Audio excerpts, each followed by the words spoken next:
یہ ترمذی اور ابن ماجہ میں حضرت انس ابن مالک رضی اللہ تعالی عنہ سے روایت ہے، حضور نے فرمایا کل بنی آدم خطاؤون وخیر الخطائین التوابون، تمام بنی آدم خطا کار ہیں، خطا کار بھی نہیں، بہت خطا کار ہیں، بہت خطا کار ہیں،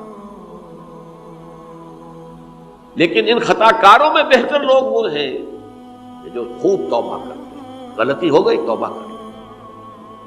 اور ایک اور حدیث میں آپ کو بتاؤں گا کہ یہ نہیں ہے کہ پھر کبھی وہ غلطی نہ ہو، اس وقت آپ یہ لگا لیں اپنے اوپر یہ کام میں نے نہیں کرنا، اور ایک دفعہ وہ کام چھوڑ دیں تو توبہ ہو گئی۔ پھر اگر کچھ عرصے کے بعد پھر کہیں آپ جذبات کی رو میں بہہ گئے، پھر کہیں کوئی برے اثرات جو ہے وہ پڑے، پھر غلطی، کوئی بات نہیں، پھر توبہ، پھر ہو گیا پھر توبہ کر۔ تواب اسی لیے کہا بار بار توبہ کر۔ تو کل بنی آدم خطاؤون وخیر الخطائین التوابون۔ دوسری حدیث یہ بھی ابن ماجہ اور بہقی میں ہے، حضرت عبداللہ ابن مسعود رضی اللہ تعالی عنہ، التائب من الذنب کمن لا ذنب له، گناہ سے توبہ کرنے والا ایسے ہے جیسے اس نے کبھی گناہ کیا ہی نہیں۔ دھل جاتی ہے، تختی دھل گئی، بچے نے تختی لکھی تھی اس کو دھو دیا، ختم ہو گئی۔ ایک حدیث تو پڑھ کر میں بھی چونکا، یہ اصل میں اسلوب ہے بیان کا، بتانے کے لیے کہ تمہارے دلوں کے اندر مایوسی کا غلبہ نہ ہو جائے۔ مایوس اصل میں جو ہے مایوسی، یہ ابلیسیت ہے، نوٹ کر لیجیے اس کو۔ مایوسی ابلیسیت کا عکس ہے۔ مبلس کہتے کسے؟ جو مایوس ہو گیا۔ ابلیس سب سے بڑھ کر مایوس جو ہے وہ ابلیس ہے، اسے معلوم ہے میرا چھٹکارا تو نہیں ہے، لہذا میں جتنوں کو اپنے ساتھ لے کر جہنم میں جھونک دوں یہی میری کمائی ہے، میں نے تو بچنا نہیں۔ تو ابلیس کہتی ہے اس کو جو انتہائی مایوس، مبلس، جو رحمت خدا بندی سے مایوس ہو چکا۔ اب اس کو دور کرنے کے لیے حدیث سنیے، اور یہ حدیث مسلم شریف کی ہے، صحیحین کے اندر، حضرت ابو ہریرہ سے۔ حضور فرماتے ہیں والذی نفسی بیدہ، قسم ہے اس ذات کی جس کے ہاتھ میں میری جان ہے، لو لم تذنبوا، اگر تم لوگ گناہ نہ کرتے، لذهب اللہ بکم، تو اللہ تعالیٰ تمہیں لے جاتا کہیں اور، وَلَجَاءَ بِقَوْمٍ يُذْنِبُونَ، اور پھر کسی ایسی مخلوق کو پیدا کرتا ہے جو گناہ کرتے، فَيَسْتَغْفِرُوا اللَّهَ، اور پھر وہ اللہ سے استغفار کرتے اور توبہ کرتے، فَيَغْفِرُ لَهُمْ، اور اللہ تعالیٰ انہیں معاف کر دیتا۔ اسی سے ملتی جلتی ایک حدیث ہے، یہ امام احمد اور امام بہقی لائے ہیں، اور اس کے راوی حضرت علی ہے رضی اللہ تعالی عنہ۔ ان اللہ یحب العبد المؤمن المفتن التواب، ان اللہ یحب، اللہ تعالی محبت کرتا ہے اپنے اس بندے سے، العبد المؤمن، جو مومن ہو۔ اس کی ایک اور بڑی پیاری حدیث آئے گی، المفتن التواب، جو بہت فتنوں میں مبتلا ہو جاتا ہو اور پھر بہت توبہ کرتا ہو، مفتن التواب، لیکن ساتھ ہی پلٹتا ہو، رجوع کرتا ہو، پھر اللہ کے حضور میں حاضر ہوتا ہو، پھر معافی مانگتا ہو۔ اللہ تعالیٰ کو اپنا ایسا بندہ بہت پسند ہے۔ اب میں کچھ اور حدیثیں آپ کو سنا رہا ہوں۔ توبہ کا دروازہ دو اعتبارات سے کہا گیا ہے کہ ایک وقت آنے پر بند ہو جاتا ہے۔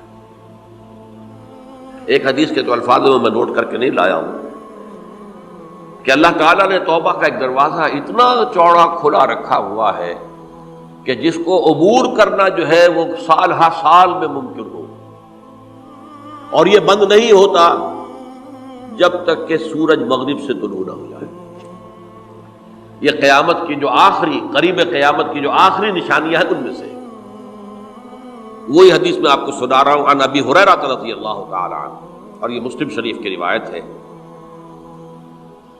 من تاب قبل ان تطلع الشمس من مغربها تاب اللہ علیہ، سورج کے مغرب سے طلوع ہونے سے قبل تک جو لوگ توبہ کریں گے اللہ تعالیٰ ان کی توبہ قبول کریں گے۔ البتہ جب وہ قیامت کی وہ نشانی ظاہر ہو جائے کہ سورج مغرب سے طلوع ہو رہا ہے، اب دروازہ توبہ کا بند ہے، اب اس کے بعد اگر توبہ کوئی کرتا ہے تو اللہ تعالیٰ اس کی توبہ کو قبول نہیں کرے گا۔ یہ تو اجتماعی سطح پر ہوئی، انفرادی سطح پر۔ عن عبداللہ ابن عمر رضی اللہ تعالی عنہما عن النبی صلی اللہ علیہ وسلم قال ان اللہ عز وجل یقبل توبۃ العبد ما لم یغرغر۔ یہ ترمذی میں ہے، حضرت عبداللہ ابن عمر رضی اللہ تعالی عنہما سے کہ اللہ تعالیٰ اپنے بندے کی توبہ قبول کرتا ہے جب تک کہ وہ جسے ہم کہتے ہیں گھنگرو نہ بولنے لگے حلق کے اندر، جبکہ نزع عالم نزع ہو اور جان جو ہے وہ آ کر پھر یہاں اٹکتی ہے، تو اس وقت تک دروازہ کھلا ہے توبہ۔ لیکن جب یہ شکل ہو گئی تو دروازہ بند۔ یہ انفرادی سطح پر ہو گیا، جب آپ کے موت کے آثار اتنے واضح ہو گئے کہ اب جا رہے ہیں، اب توبہ کریں گے تو توبہ قبول نہیں ہوگی۔ اجتماعی سطح پر جب قیامت جو ہے اس کی وہ گھڑی آ گئی کہ سورج مغرب سے طلوع ہو گیا، اب توبہ کا دروازہ بند۔ ایک اور حدیث ہے جو میں نے بہت مرتبہ اس کا ترجمہ تو آپ کو بہت دفعہ سنایا ہے، آج میں چاہتا ہوں اس کو پورے متن کے ساتھ آپ کے سامنے رکھوں۔ یہ حضرت انس بن مالک رضی اللہ تعالی عنہ سے مروی روایت ہے، جو حضور کے خادم خاص تھے، اور یہ متفق علیہ بھی ہے، یعنی بخاری میں بھی ہے، مسلم میں بھی ہے، لیکن تھوڑا سا فرق ہے الفاظ کا۔ تو جو مسلم شریف کی روایت ہے اس کے الفاظ کیا ہیں؟ للہ اشد فرحا بتوبۃ عبدہ حین یتوب الیہ۔ جان لو اللہ تعالیٰ کو زیادہ خوشی ہوتی ہے اپنے کسی گناہ گار بندے کی توبہ سے جبکہ وہ توبہ کرتا ہے۔ کس سے زیادہ ہوتی ہے؟ اب اس کی ایک تمثیل دی، من احدکم، ایک ایسے شخص سے بھی زیادہ بڑھ کر خوشی ہوتی ہے، کان علی راحلتہ بارض الفلات، کہ جو بہت ہی دور دراز کے اور سنسان علاقے میں سفر کر رہا تھا، فانتحرفت منہ، اس کی سواری جو ہے گم ہو گئی، وعلیہا طعامہ وشرابہ، اسی پر اس کا کھانا بھی تھا اور پانی بھی تھا، اونٹنی پر سفر کر رہا تھا، اسی پر ہوتا ہے راحلہ جو ہے راستے کا سامان، اچانک کہیں بیٹھا ہے تھوڑی دیر کے لیے سستانے کے لیے، کہیں اونگ آ گئی اور اونٹنی صاحبہ غائب ہو گئی۔ اب آنکھ کھلی اور اس نے دیکھا، فَأَيَّسَ مِنْهَا، تلاش کر کر کے مایوس ہو گیا، کہیں اونٹنی کا سراغ نہیں۔ اب ظاہر بات ہے کسی صحرا میں یہ کیفیت، اس کا مطلب کیا ہے؟ یقینی موت۔ فَأَتَى شَجَرَةً فَاسْتَجَعَ فِي ظِلِّهَا وَقَدْ أَيَسَ مِنْ رَاحِلَتِهِ، تو وہ ایک درخت کے نیچے اس کے سائے میں آ کے لیٹ گیا، گویا کہ موت کی امید۔ فَبَيْنَهُمَا وَهُوَ كَذَلِكَ إِذْ هُوَ بِهَا قَائِمَةٌ عِندَهُ، اس کی کہیں دوبارہ آنکھ لگی ہے، جو کھولا تو دیکھتا ہے اونٹنی تو موجود ہے، کھڑی ہے، تو وہ فوراً اس کی وہ جو رسی ہے وہ پکڑتا ہے، فَأَخَذَ بِخِتَامِهَا ثُمَّ قَالَ مِنْ شِدَّةِ الْفَرْقِ، اب جو اسے مسرت ہوئی اس کا آپ اندازہ کر سکتے ہیں، ایک یقینی موت کا معاملہ آ چکا تھا، اور اچانک اللہ تعالیٰ نے وہ کھوئی ہوئی اونٹنی جو ہے وہ واپس دلا دی۔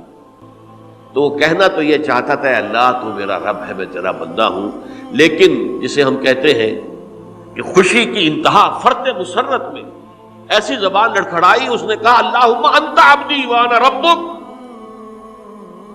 اے اللہ تو میرا بندہ ہے، میں تیرا رب ہوں، یہ کہنا ہے۔